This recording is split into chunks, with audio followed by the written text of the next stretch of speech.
Welcome in to Rock Hard Ball, part of the Dogs Media Network at College Football Dogs. Let's get rock hard. Alrighty. Ladies and gentlemen, welcome back to another edition of Rock Hard Ball. As always, I'm Karter, that's Weezy. Clyde is back tonight as well, so you guys all get to listen to some more Kelly's Kinky Rankings once again. Got another good show on deck. Got to talk about, obviously, Conference Championship weekend. That's the big one. That's what we'll lead off with. Talk about what happened there. And that will lead us into the inaugural 12-team playoff field. We'll take a look at that. Probably won't get too deep into all the matches, stuff like that yet. Maybe give our initial thoughts, but obviously we still got, 2 weeks now? 2 or 3 weeks until the first two round. So, yeah. They start December 20th? I think so, yeah. So we got a little while before they actually get going. So, like I said, we're not going to go too far in depth, but we'll at least take a look at it. Then we got NFL Week 14 recap, getting a couple more teams clinching playoff spots, stuff like that. And then we'll finish up with Rock Hard Takes and Kelly's Kinky Rankings. While we get to kind of the dead period of college football here, be more NFL. Maybe we can start dipping our toes. We can do college basketball Thursday, right? Yeah. Okay. So just look forward to that if you're a basketball fan. But that's what we got on deck for today. That being said, let's go right into the conference championships. That's the first thing we'll start off with here. Let's see. We did our show Friday, so I think we all kind of remember what happened there. Boise State took care of business with UNLV and won by a couple touchdowns. GT had a good game. And then, for those who weren't here on Friday, don't maybe remember, GT actually climbed back into the conversation a little bit. The odds are still heavily in favor of Travis Hunter, but they at least moved some. So I guess GT might have a chance. We'll see. I think it's probably still going to be Travis Hunter. Yeah. So we'll just wait. Only in Tulane. Army shit out of them, 35-14. Really, really good year for them. They're already 11 wins, and then of course we still have that feature on Army Navy on Thursday as well. Oh shit, yeah. Army Navy week. So yeah, get a chance. That should be like one of its best games, right? Yeah, Navy's been a lot worse since they were ever since I think Notre Dame kind of broke them a little bit. And then they finished with only like 7 or 8 wins, didn't they? 8. Yeah, they have 8-3, but 8-3 in Navy versus 11-1 Army is by far the best records they've had.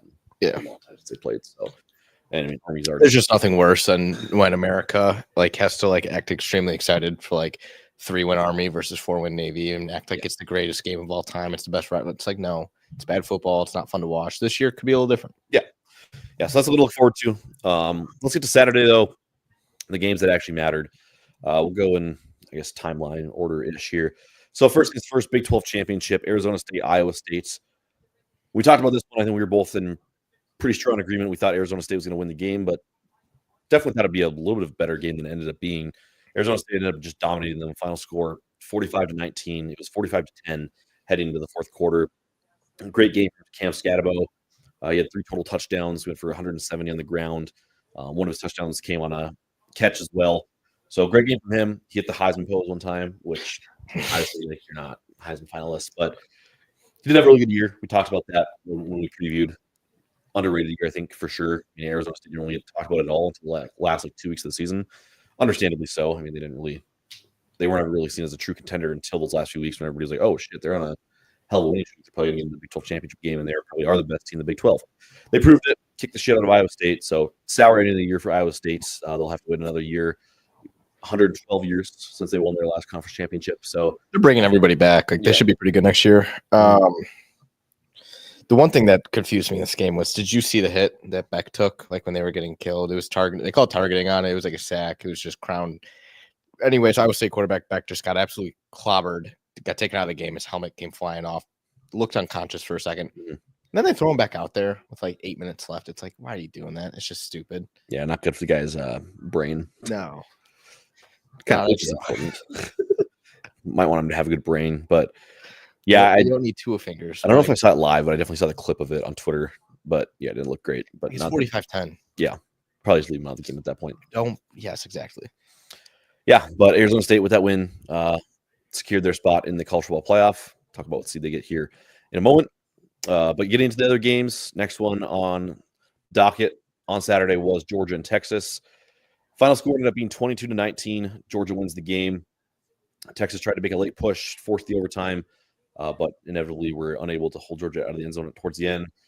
Bigger story, though, probably within the game was that Carson Beck hurt his elbow end of the first half. So they had to go to the backup. What's his name? Stockton? Yeah, Stockton. Gunnar Stockton. He came in, Sick. did his job. Didn't put up gaudy stats by any means, but he was efficient throwing the ball for the most part. 12 for 16 for just 70 yards, threw a pick. Ewers, a little bit of an up and down game for Texas, a little bit over 50% on the completion rate. Threw for almost 360 yards, but he also had a touchdown and 2 picks. We did see some Arch Manning here and there. Most of his plays, I think, ended up being handoffs. Yeah, they're just designed run situations. Do you see the the fake QB sneak snap? It was sexy. Yeah, snap. They lined him up under center to sneak it, but they just snapped it underneath Arch's legs and just ran out wide. It was a beautiful play design. Yeah, it really kind of sucked for conference championship weekend. I was working for most of it until like 5 p.m. So I watched these games as much as I could, but when we got busy at work, I couldn't really do much about it. So watched as much as I could, though. But Georgia, again, beats Texas for the second time. Now you get to the point of where you say, they've already lost them twice, and one of it was with a backup quarterback for half of the game. Do you think they can beat them in the playoffs? I still feel like they can, but I can't because I also don't think Carson Beck's going to play at all. You think he's done for the year? But yeah, I think some. I mean, dude, I couldn't his whole arm was dragging. It was pretty wild. They already completely ruled him out for the Sugar Bowl, I think. I thought it was wild that he came back out to take that snap to hand off the ball for the win. You're really telling me they don't have another quarterback on the roster you trust to just take a snap and hand the ball off? Because I think it was maybe a decoy. Even if they didn't get in that play, though, you could see when he was walking on the field that he couldn't. You at least get a quarterback that you think has a threat of maybe pulling a ball up to pretend to throw. Yeah, but then you also think if Texas sees the third or fourth string quarterback roll out there, they're for sure not going to throw the ball on that play. You think, well, maybe Carson Beck has that injury though too. It's I don't know, but I do think he's done for the year. And again, it was what, first and goal. Stockton, the only reason he came out was because his helmet popped off, so he had to come off for a play. Yeah, by the way, that hit was disgusting. Yeah, it was disgusting. But at the same time, it's not like it was a do or die play. It was we just need somebody to go out there and take a snap for a play. They happened to score the touchdown, so he didn't have to look past that. Maybe they didn't have a third quarterback. The assumption was definitely that Stockton would come in after that. They had to. If it's college football, they have so many people on the roster. Did you see how fucked up the situation was with kicking towards the end? Yeah, because their holder. The starting holder is Carson Beck, and then their backup holder is their punter, who I'm pretty sure tore his ACL in that game. I don't know if there's official word on that, but he got carted off with a non-contact injury, their punter. So they have a junior quarterback on the roster. You're telling me that guy couldn't come out and take the snap? Colin Drake? Michigan has 12 quarterbacks on the roster. Yeah, they have 1, 2, 3, 4, 5. They have 7 quarterbacks on the roster. Yeah, I'm sure all of them aren't active, but still. What about Jaden Rashada? Isn't he wasn't he the super highly rated prospect? Yeah, I don't know, but that's all Whatever. Yeah, I don't know. That was probably one thing about the game that was confusing, where obviously not a very big deal. It's whatever, but thought it was worth talking about. I don't really have a whole lot of strong thoughts on the game. I couldn't watch, every play or not even close to it, but obviously Georgia gets another win. They secured the bye. It's not like we can hide it. They got the 2 seed in the playoffs, so they're ready to go. As for Texas, just a little bit harder path now, I guess. That's about it. We'll talk about paths though. Yeah, we'll look at paths. Okay, let's talk Oregon Penn State next. That one's the one that kind of matters less. Oregon wins the game 45-37. Honestly, thought they might win by more, but Penn State also just kind of scored it towards the end of the game, so there's that part of it too. But biggest spot of the season. What do you know? Drew Eller was a pick. So yeah, the biggest. I get you to try to make something happen. The crazy thing about this was it was the highest scoring Big Ten championship. Yeah. So again, we'll talk about it later. But it's like my rock hard bets were just so horrible in the takes, just completely backwards. Never expected this game. This over was dead in the first half.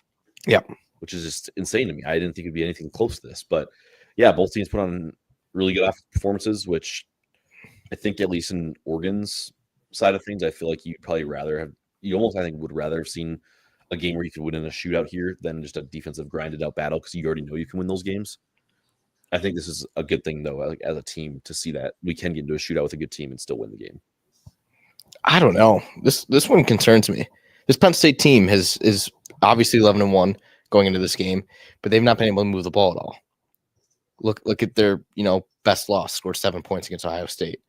Very alarming to me that this Oregon team let Drew Aller. He really was not the story of the game. They let them run all over them. Yeah. How much did Singleton and Allen went for 124, Singleton went for 105, and then Aller also ran for 54. It's a problem. That's a big problem. Yeah, like that's fair. like when in terms of shootout, I'm not concerned in the slightest about Oregon's offense. Never have been once this year. That's what they are expected to do. But like if you're gonna be on a feed and going to the playoff, like I feel like that people definitely teams have won in the past. It's like you need outstanding defense, and I'm very concerned giving up 37 to this Penn State team.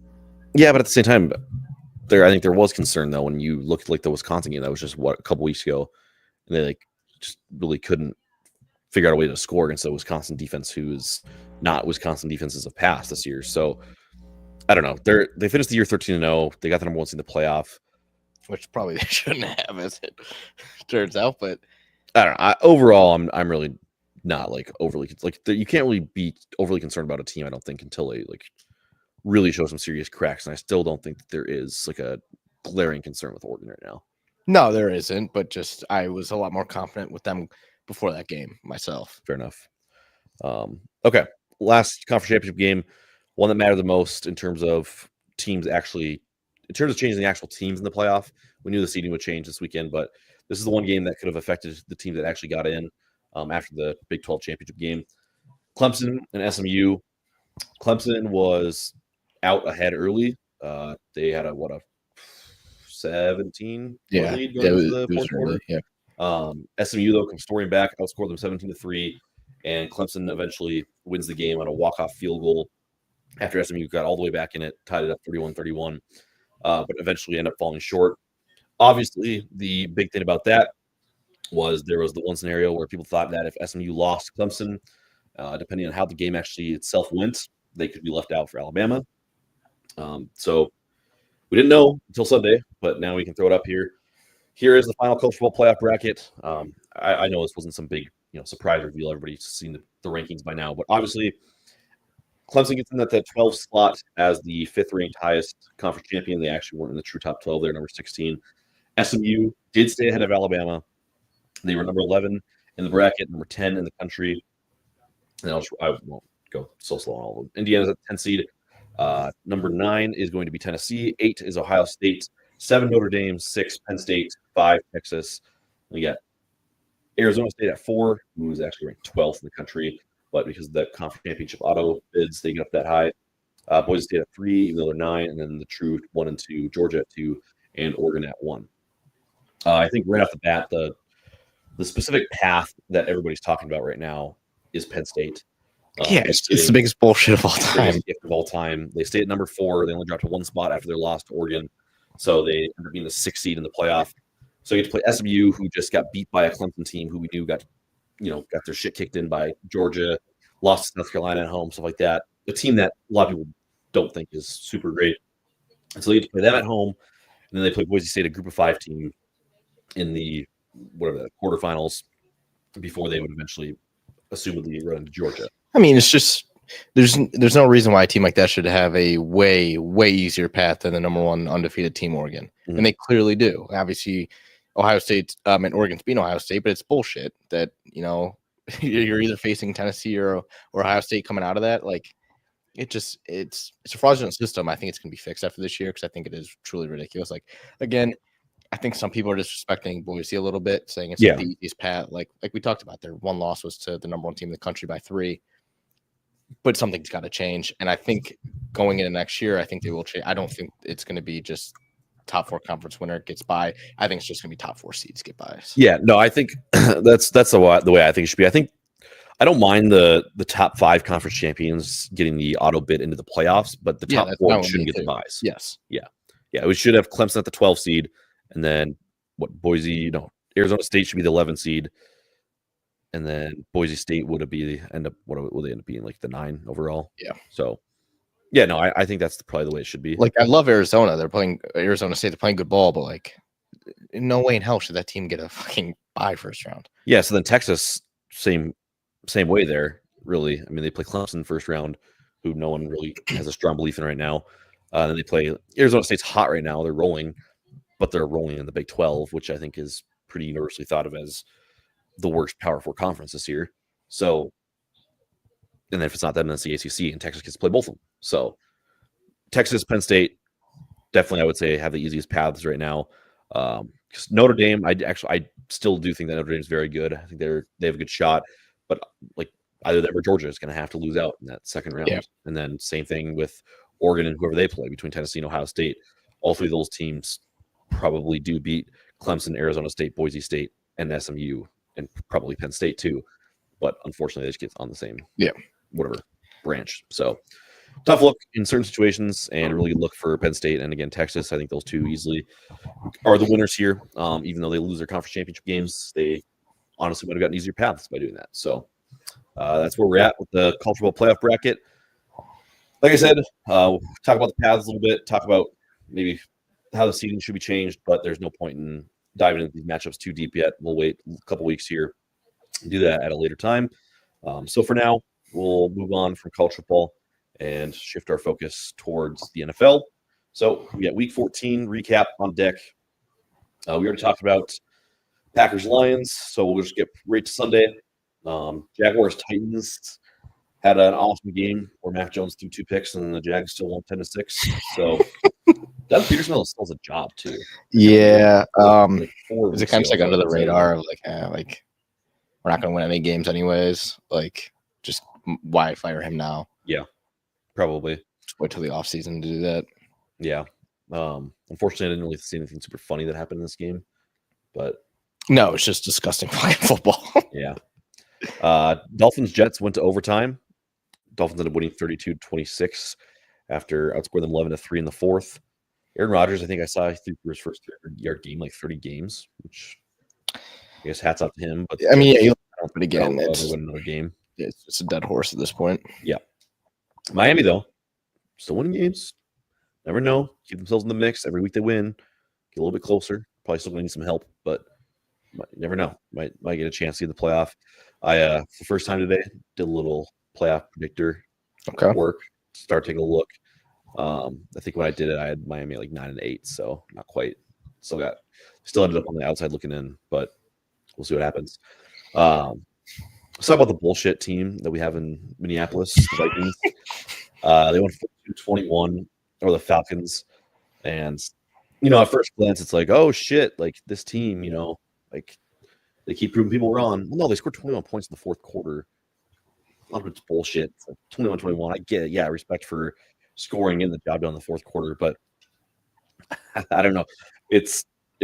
I will not believe it until they win a playoff game or two. Otherwise, I'm still just not going to buy it. I just don't buy the regular season success at all. And at this point, yeah, it's probably just biased, but I don't know. I still don't see it. I don't think Sam Darnold holds up. And I don't think that the defense. God, that Atlanta defense is so much worse than we thought it was going to be coming into the year. Like the clip of Justin Jefferson's touchdown might have been just the worst route from a DB I've ever seen. Mm-hmm. That was bad. And it was all game too. I mean, Jordan Addison popped off for 3. I mean, how are we letting that shit happen? Mm-hmm. I hate Minnesota so much, but they just keep winning ball games. Yeah. Dizzy a wild stat too. The Packers, Lions, and Vikings all haven't lost the games to anybody other than each other since like late September or something. Yeah, I saw they're like 28-3 against the rest of the league. Yeah. Which is crazy. Mm-hmm. Obviously, the Bears are in there too. Bears have lost every game to them, so let's count those as well. Yep. Saints Giants, another just absolute toilet bowl here. Saints win 14-11. Drew Lock started the game like 0-9, I think. Yeah, he finished 21 for 49. Which why are we letting Drew Lock throw the ball 49 times? Kind of a wild strategy there. Derek Carr, is he done for the season? Yeah, I don't know if it's. I think fractured his arm. He broke his left hand. Or his left hand. Okay. I don't fully remember, but I'm 80% sure that he is done for the year. Okay. Neighbors was back. Felt like this game was the first time in a while. Had a good game. Yeah. Like he's been quiet for the last few weeks after the very hot start, and then he got injured. Kind of slow coming back. Blame the guy. Yeah, no, but still, we're throwing out there. Little props to him. Yeah. Eagles Panthers, both right. Yeah. Definitely thought there was definitely way too much points being given to the Eagles here. Really, the Panthers should have won this game. They should have. Xavier Legette just wasn't able to come down with it on that deep shot towards the end of the game. If he catches that ball, he would have rolled into the end zone and an extra point would have won, presumably would have won the game for the Panthers. Unfortunately, they're not quite able to get it done. Eagles keep rolling. They get to 11-2. Panthers drop to 3-10. But week in and week out, Bryce Young's still looking solid. Looks like a real quarterback again. Just having fun, like you said, I think. Yeah. On Friday or whatever it was. That was the most disrespectful line of all time. Yeah, like a lot of like a fun Carolina team that's actually like playing decent ball against Eagles team that's notorious for playing down to its opponent. You're going to give me a 14-point spread in that game. Ridiculous. Yep. Steelers Browns at home for Pittsburgh. Another fun stat I saw. They haven't lost the Browns at home since like 03. Yeah. Long time. Yeah. Jameis Winston just keeps turning the ball over. He's fun though. He's a lot of fun. Yeah, and he's like also not committing crimes against women in sexual ways. So yeah, well, it's also good. So does every other quarterback in this league. Yeah. No, it's shouldn't. Except maybe Sam Darnold. No, they probably shouldn't be rewarded for not being a sexual predator, but at least you're not Deshaun Watson, right? Yeah, I guess. Yeah, it's good, always a good thing. Should we just start the Sam Darnold rumors? Because I've had enough of this shit too. That might be too far. So we'll end up in court. Yeah. As the Steelers, another 2 touchdown game from Russell Wilson. Najee Harris got in the end zone. So playing a better Browns defense, that's a good sign. Still able to move the ball, get some scores on offense, but they didn't have to really move the ball up and down the field a ton. It was so comfortable.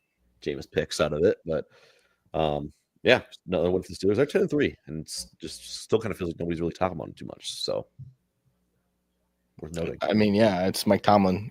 I don't think he'll ever have a losing season. Yeah, probably. No matter how bad that team is, they will always find a way. Yep. And they're definitely not bad this year. No, they're not. They're you know what I mean. Yeah, they're a good team. Buccaneers won 20-13. They now look like they're probably in control of the NFC South. Well, they are. They are, yeah. But also just in terms of I also think I am just going to declare Atlanta dead. Yeah, they have a lot better outlook than Atlanta does right now. Kirk Cousins, just don't know. I mean, he didn't play as bad as he did last week. Does Atlanta bench him at some point? I was saw the Twitter talk about it. It's like all their fans think if he like hasn't been benched yet, Michael Penix is clearly not as good as they thought he would be, drafting him that high. It's like you draft a fucking 25-year-old quarterback. Like this would be the time to put him in, just to see what you have. Yeah, which makes that. I saw the other argument though that was like he is still a rookie. Like he had a lot of college experience, but if you still think that you have a realistic chance to win the division and make the playoffs, then logically you still probably think that it's with Kirk Cousins, I guess. But still, yeah, I don't know. I feel like you draft a guy though for the situation. Yeah, if Kirk wasn't the same after the injury. Yeah, which he clearly this team's not been as great as they hope to be. Mm-hmm. It's like if he's not going to play at all though, when your team's clearly struggling and Kirk Cousins is clearly struggling, I think a lot of that is health reasons. And you're not going to play him, then why not just take the flyer on the 20-year-old kid, JJ McCarthy? Yeah, I don't know. It's weird. That'll be another interesting conversation in Minnesota if Sam Darnold does somehow keep this up and they have a good season, maybe win a playoff game. If you win, 14 games with Sam Darnold, because you could probably sell JJ McCarthy pretty high, like you would think, right? Yeah, especially if he's kind of a mystery. Obviously, it would be different if he's but nobody knows how good he is, which is maybe also a good thing. And now he already has an injury, a serious one. But. True. Like, what do you do? Because I think it is. I think a little ill-advised. I think you have to win 14 games with Sam Darnold. I think you have to do like the whole like great season. I think you have to do the like you sign Darnold back for probably a 2-year deal. You give him like top 12 quarterback money for those 2 years, and then you just say see if you can keep it up. Then maybe you do give another like real deal. But otherwise, I think you have to see a couple of multi-years consistency. Okay. Like you said, I mean, it's just like then do you just still Sam Darnold? Then you probably don't dump JJ. You just go full like Jordan Love. Yeah, like we're gonna I think that's what it is. Yeah, sucks. We're gonna like coming off of knee surgeries, super young. We're gonna give you 3-4 years to truly learn, develop, and we're gonna let Sam go for 2 more. Mm-hmm. Yeah, I don't hate that. Yeah, I think that's the smartest way to go about it. Yeah. Again, though, I think that's like inclined of you have to win 13, 14 games and win a playoff game or 2. Yeah. Yeah, it can't just be a bunch of empty stats and like a little bit of a collapse at the end of the season, but still sneak into the playoffs and lose. Yeah. That's a whole different scenario. Speaking of collapse, that seems to happen every single time this year and just fooled the fuck out of us. Cardinals lose to the Seahawks 30-18 at home. Good game once again from Jackson Smith and Jigba. He looks more and more legit by the week. Zach Charbonnet also had a hell of a game in the absence of Kenneth Walker. Seahawks looked good all year. I still don't quite trust them in the long run. I just don't know if they have the roster. I just don't know if I trust anybody in that division. Geno Smith. Yeah, no, I don't at this point either. But again, the team that I thought I could maybe trust was going to be the Cardinals, just mostly based on the fact that they had the best, maybe not the best. I mean, Stafford's so good, but like definitely the most talented, pure talent at this point in their careers, quarterback in the division with Kyler Murray. Has the most ability to just change a game by himself. But I mean, he threw a couple picks in this one, and I mean, this Cardinals team just appears that if he's not like just head and shoulders best player on the field, they can't win games. Yeah. So, disappointing kind of outlook for the rest of the season for them. But I mean, I think they'll probably still kind of hang around. But at this point, I think the Seahawks basically have like a 3-game lead on them, or if not more than that, because they actually have a 2-game lead and they've beaten them twice head to head. So I guess no, it's probably more like 4-game. Yeah. So no, it's to be 3 because if you actually just got ahead of whatever. Either way, they have a ways to fight back into the actual division. Maybe if you win out, you have a chance at a wild card spot. But shit, I don't know. The 7th seed in the NFC might have 6 losses, depending on how things shake out. Because because the little playoff, you're going to get Minnesota probably at 5, given that they just keep fucking winning games. Yeah, and then then you're going to have Green Bay at the 6. And then the Commanders right now have 5 losses. But looking at the rest of their schedule, they play the Saints, play the Eagles, which you would assume would be a loss, and they play the Falcons and the Cowboys. There's a pretty good chance to go 3-1 over those games, which puts them at 6 losses and would possibly be the 7th seed. Yeah. It's ridiculous to say, but it might happen. Yeah. So, NFC much more of a dogfight than the AFC at this point. Rams beat the Bills 44-42. Josh Allen is a freak. I don't know what the MVP odds shift was. But he was minus 175 to minus 400. Okay. Which I think though. So that was ridiculous. Yeah, but I think him and Mahomes are probably the only fucking players in the league to lose a game and jump that high. Like I get he went crazy. They lost the game. I mean, what do you really want him to do though? Score 7. Win the game. I mean, he didn't turn the ball over. He scored 6 touchdowns. He was their leading rusher by over 60 yards. He had 60 more yards on the ground than James Cook did. Threw for 340. I get it, but no, it's ridiculous. I don't know, just one of those weird games. I feel like I didn't really find this too telling about either team. I mean, the Rams obviously I guess did show that they can still hang with the big dogs. Because this Bills team is still very good. I think. I don't think this. By the way, to me, this Rams team is so much more scary to face in the playoffs. Than like Minnesota or the Seahawks. Even yeah, for sure. They had to find some consistency. Yeah, which is gonna be tough. I mean, they've been banged up all year. That defense still has a shit ton of question marks outside of like Jared Versus should win Defensive Rookie of the Year. Stafford's old. Stafford is old, but again, like any given Sunday, like I wouldn't want to face that guy. Exactly, but then there's also some days where ooh, that's Stafford. Yeah. Yikes. But no, good win for the Rams. And again, I'm this doesn't make me concerned. Any given Sunday, his wife can just spew bullshit on the internet. Yeah, she does do that. Also, shout out Josh Allen in our fantasy matchup. I had 4 guys go for a combined 0, and heading into tonight, I had a very good chance to win the game. I don't know what it's at now because you have CD. I'm pretty sure I'm like 60-40. Yeah, I was gonna say because how many does he have now? He had 17.5, but he had 17 in the first quarter. Okay, never mind. You have a 92% chance to win. What does he have? He's got 18.9, so I'm still down 8. Okay, yeah. But yeah, so it would be pretty crazy if I win, as I basically had just a scratch with 4 of my guys. One, my fault for sure. Didn't realize that Pickens was maybe not going to play, and was getting ready for work, and then they announced him out, so I couldn't really do anything about it. And then let's see, I had Cole Kmet, who just didn't touch the ball all game. Then I had how many weeks has he had 0 points? I feel like it's been multiple occasions. He's also like a top 8 tight end. Well, that's very easy to do this year. But still, it's weird that you can do that. Like if you don't have 1 and 2, I have both. You're kind of fucked. Not to a point, but I had my defense at -2, and then I had somebody at 2. Bucky Arena 2. Yeah, I didn't realize how big that East was. Yeah. But yeah, so might be a crazy win. That doesn't matter at all. I still don't pass you in seeding, do I? No. Wait. Because I think I have one last loss. You're way behind in points, right? Yeah, I'm way behind in Let me points. check on this. And then even the scary thing was that Bo Dick's team, but he's not going to score enough points either, and he's also going to lose. So I think regardless, I secured the bye. yeah, I think you did too. So sorry about that little spiel about our fantasy yeah, football yeah. league. Had to throw it out there. Bears Niners 38-13. So might have been a little bit off on the interim. You're 100 points shy. Yeah, no, my points for in that league is terrible. I got lucky. But yeah, bad week for the Bears. They did not get the little shot from the interim coach. Definitely didn't give them what they thought they could. They would end up losing 38-13. Sorry if you guys just heard the entire house shake. Chex Mays back in the building. But Caleb threw a couple touchdowns, I guess. That's exciting, right? I'm just going to hand it off. What do you think, Clyde? Just ask away and I'll just respond. I don't know. I'm a loss for words. I don't even know what you want me to ask.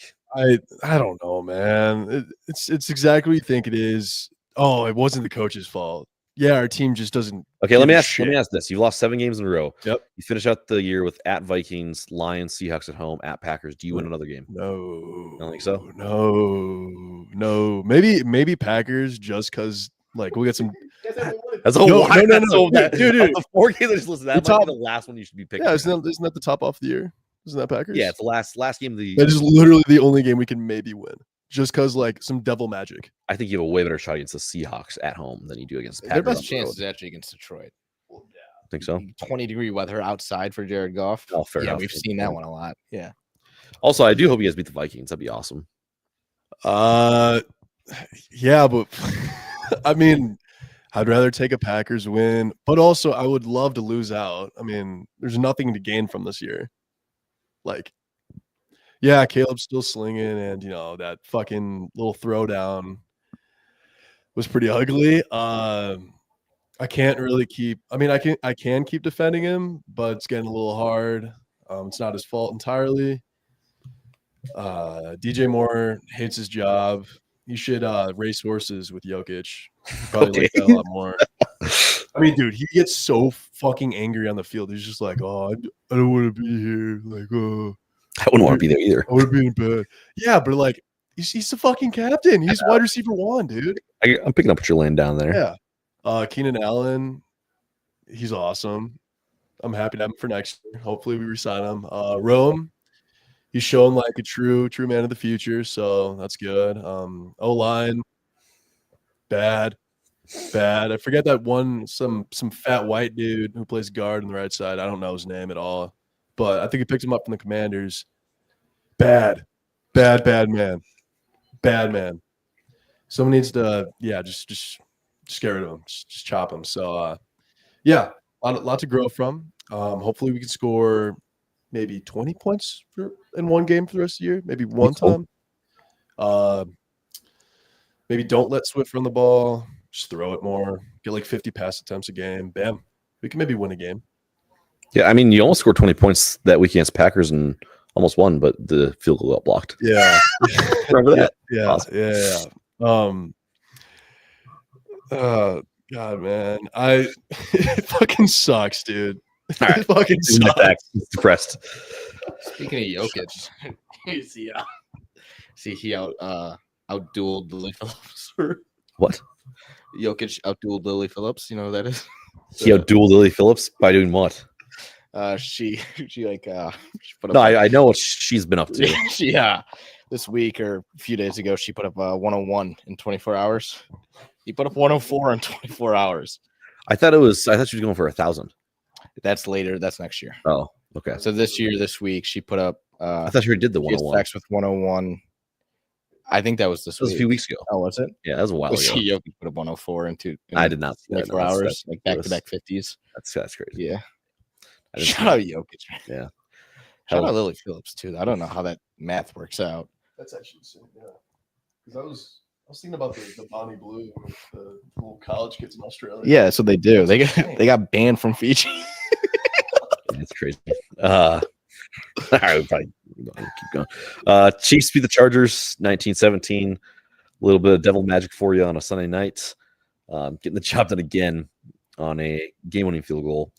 doinks off of the upright and goes in. Just absolutely ridiculous. Nobody else in the NFL could get it done, but they did. They're 12-1. Yep. Anything else to add? No, Devil Magic. I hate that team. Yeah. Monday Night Football. We got Bengals Cowboys going right now. It's 20-20. We've been watching the Simpsons broadcast all night, so that's been great. Watching Bart and the boys get out there, get it going. But we'll maybe update that again by the end of the show.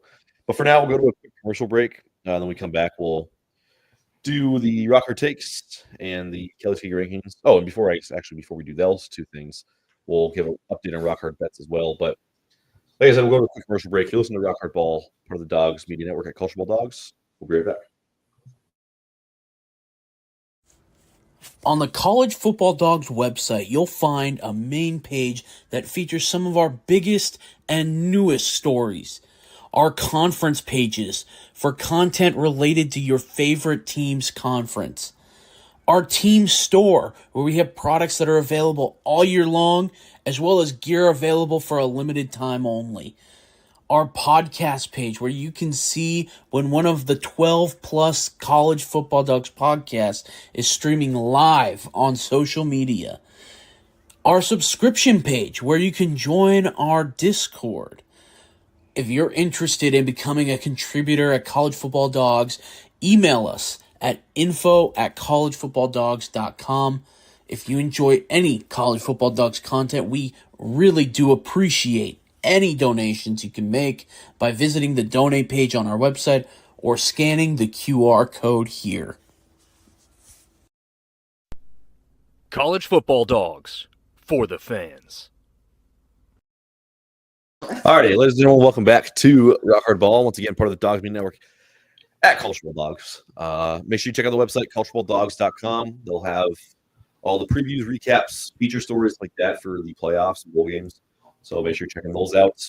Also, check out our socials at Rock Hard Ball or at Rock Hard Ball Pod on pretty much every major platform. So follow us there so you can stay up to date with what we got going on. Like I said right before break there, we're going to get into Rock Hard Bets. Take a look at how we did this week. Weezy has secured a very good week already. Went 5-1. Has one missed the Cardinals. Fucking shocker. Should have known. As for me, decent so far, 3-2. Again, for anybody who saw the tweets the other night, I felt pretty confident in Georgia, Texas going over and Penn State and Oregon going under. Just horrible, horrible. Just I don't know. I don't even know what to say about that. But the fact that they both missed so badly, I just did not see that coming from a mile away. So, Yeah. That's why I just tried to cover my tracks as a typo, but people weren't buying that. So, obviously, the one I saw in yellow there, obviously, it's Cincy Dallas over 49.5. They're at 40 right now with about 10.5 to go in the fourth quarter. So I'd like to think there's a solid chance this could hit, but I'm not going to say too much because I don't want to jinx it. So hopefully, I'm going 4-2, get that to 29 and 24. But for now, it's at 20-24. You're gonna have to go like 5-1 the rest of the year though to secure. In terms of football, yeah. But I mean, Yeah. how long are we going to keep like a running total in terms of Yeah. we're going to start doing like We should basketball probably stuff? once NFL stops, then we go into like Super Bowl reset. Super Bowl. We reset. We'll call this one season 1. Okay. So season 1, I look good, and then after Super Bowl, season 2 starts with NBA, college basketball. Yeah. And then once those end, season 2 ends, and then season 3 is just that like 2-month baseball, which we're gonna have to decide how the hell we want to run that because obviously there's games every day. And that'll just go season 2, like from Super Bowl until the next football season starts. Yeah, we could do that as well. So I think that's probably the better And way we to go. should probably find a way to incorporate Clyde into this too. Yeah, that's probably a good idea. So he'll be out for season 1. Obviously, we're well into it, but Mhm. but We yeah. could probably just assume now he'll be out for season 2. I have to imagine he goes 0-6 to open up the year. So But no, yeah, you got a lot of catching up to do. I'm gonna have to like really shit the it's bed. really not that insane. If I win this bet tonight, I mean, I have I 29 wins. You have 33. Yeah, I You have guess. 2 pushes, so that helps you. Yeah, I do. Yeah, it's crazy you've not pushed yet. Pretty wild. Oh well. Anyways, yeah, that's the update on Rock Hard Bets. That's where we stand. Both over 500 though. So either way, if you've tailed both of us all year, took every single bet that we gave you, you made a decent amount of money. So Yeah. Me more though. yeah, you a little bit more. But I mean, let's just assume now. I'm probably gonna get so hot at the end of the year that it's gonna be like a generational run. I doubt it. Like I don't know how many weeks are left, but I can't really imagine. I can't really see myself losing another bet. Just I don't think it's in the cards. Anyways, let's go to rock hard takes. Bone up, folks. It's time for Rock Hard Takes. All right. So don't have a graphic today for rock hard takes. We, per usual, did not have an idea until maybe 5 minutes the most before we went live. So yeah, we don't have the graphic or anything like that. But topic today is going to be Christmas stories or no Christmas movies, brother. Get it together.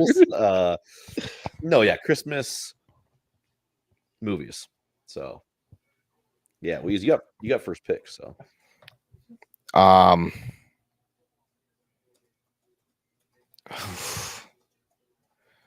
it's probably a bad pick, but I'm just gonna take Elf. I would take it first. Okay.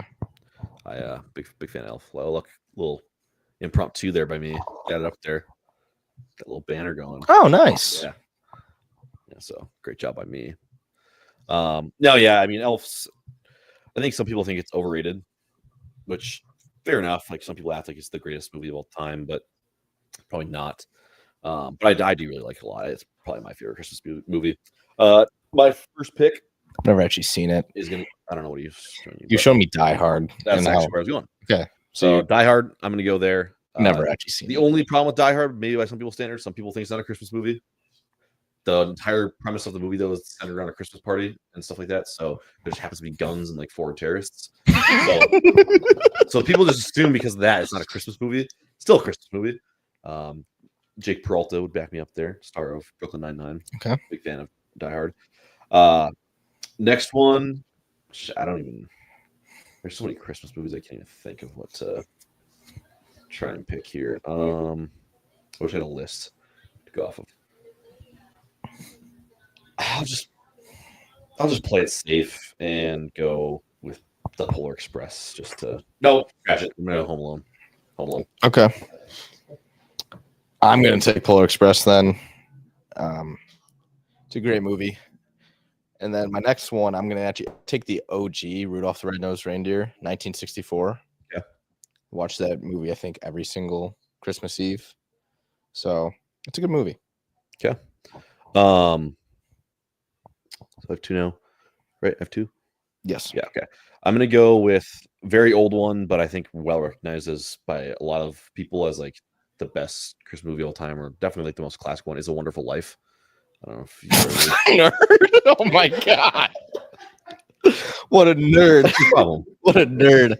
I don't know. I Movie. just Yeah. it's like something my aunt would say. Well, it sounds like your aunt has taste. But yeah, I'm gonna go It's a Wonderful Life. And then next one I'm gonna go with I don't know how popular this one is like overall, but I always like to allow just the Santa Claus. Okay. Audience My doesn't remember does, but Okay. My next one, I'm gonna go Christmas Vacation. Okay. Just say it, just speak it. I'm just surprised it slipped that low. Yeah, I am too. I finally, Christmas Vacation probably could have been taken one. Then I'm in a toss up between. the only thing with Christmas Vacation is I just don't know if it's as good as some of the other vacation movies. You know, I think it's the best one. okay, it could be, yeah, but like it's tough. I don't know. I'm really, Anyways. really stuck on the last two. I don't know which one to take. We have one more, don't you? Yeah. All right, I'm gonna take. If you guys haven't seen this movie, I'd be pissed. Arthur's Christmas. I think I've seen it, but it's been a long time. Banger. If you guys have not watched it, watch it. It is sick. It's a sick movie. Okay. I think it's actually rated fairly highly as one of the best ever, which is shocking. Yeah, sure, yeah, yeah. That one's a banger. What's the Rotten Tomatoes on that? I bet you it's high 80s. Okay, well, you looked that up. I'll just throw my last pick out there. Go with a good, just pure comedy one, Bad Santa. I was debating for the last one, Arthur's Christmas or going Love Actually. Or not Love It. What's that one fucking what's the one that I'm thinking of? Yeah, Love Actually. Call me a nerve ticket. It's a Wonderful Life, and you go Love Actually. It's a great Shut movie. the fuck up. Oh my god. All right. Well, now you're just mad that I got mad at your pick. And also, by the way, I was not the only one laughing. Also, When you threw out let A me- Wonderful Life. also- everybody in this fucking room laughed at you. actually, well, I'm the Everybody. only one who has comment support tonight. It's a Wonderful Life is a good take. Who said that? Cass. Okay. Yeah. But to be fair, that's actually more impressive probably because Cass and Kobe usually hate on me more than the normal person does. So, what's happening? I don't know. Balls Everybody- loose. Everybody went towards the screen. Nobody's worried about the fucking football game. Okay. No, you got your feelings hurt. So then you bash me. Feels like you're the one on defense right now. I'm kind of just hanging out. No, I'm Yeah. really not. Well, because you got No, the you're loudest. really, and it's fine. Well, Just you got the deep loudest. breath. All right, let's just go to fucking Kelly's awful rankings. Okay. That's a good idea. We can all Have unite. you ever seen the holdovers? It came out last year. I don't think I've seen that. No. That says the holdovers. Cass, unfortunately, I don't think we're going to get to the Trump cabinet appointments tonight. Maybe another time. But yeah, that's probably it for Rock Hard Takes. That being said, like we said, let's unite on the front and just bully Kelly. Time for let's some do it. Kelly Heat rankings. In a world of politics, war, bad beats, and watching your favorite sports teams come up short, sometimes you just need to hear a guy rank random shit. Enter your hero, Colin Kelly, here today for another edition of Kelly's Kinky Rankings. All right, Kelly, what do we got? All right, so these are guys that need to hop on LinkedIn and job search because they fucking suck or they're injury prone. So we're gonna go with 5 is gonna be CJ Daniels. You were good when I was in high school. I am a junior in college. It's time to let it go, buddy. All right, you're not that good. I don't remember if he's a big injury prone guy, but I knew he played at LSU for like 3 years, which is typically the time where you're like, okay, well, might be time to go to the NFL. You know, I could be a good practice guy. No, I'm gonna do grad school. He's probably gonna do like some fucking PE job. Definitely need grad school for that. So at this point, he's just wanting to hang out with the guys. So Yeah. Can't be mad at him, but move on. Before we go with this guy, was a really funny gem. Taekwon. Taekwon is a backup QB for the last six or 7 years.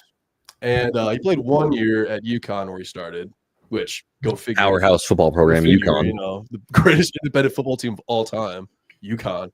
So you got which that was like 3 years ago. So this guy loves to coach. I'm guessing because that's what he does. He doesn't fucking play.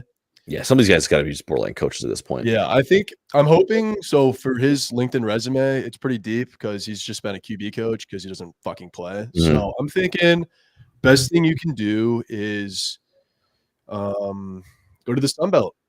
You can be a QB coach, maybe wide receiver coach. Yeah, go do that at the Sun Belt. Okay. Buddy. Okay. Number 3, 3, we're gonna go with Tyler Van Dyke. just enter the transfer portal. Yeah, which that kind of I mean, dude, he could have had a pretty solid year if it panned out. The injury didn't really, I mean, he did great at Miami, but Miami was a long time ago. Like we're riding on false hope. We're like, this guy looks, I mean, sorry to shame you, dude. You look creepy. Like you'll be a great history teacher, but it's time for you to job search. And Okay. no, I mean, what team wants to pick up Tyler Van Dyke? I'm not sure. Like, I wouldn't want him on my team, especially an injury-prone one. Yeah, Probably Iowa. They kind of like to take just like Big Ten He- quarterbacks, kind of just throw them to the curb. he'd be a good 2 guy. Yeah. He'd be a great backup. Yeah, leave it there. We got number 2 on the list. Cade McBurgers. Oh, yeah. So we're Speaking of- going Cade McDonald's. Speaking of. This guy he's really funny just because he's really fucking bad. He looks Great funny. insight there. He's a frat doucher. I feel like he's one of those guys that like you go to a bar and just mopes the whole time.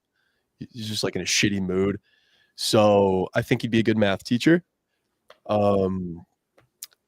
maybe art or maybe like ceramics because he's good not using laces when he throws a football. So maybe you could incorporate that into like making pots and pans and other weird ceramic things.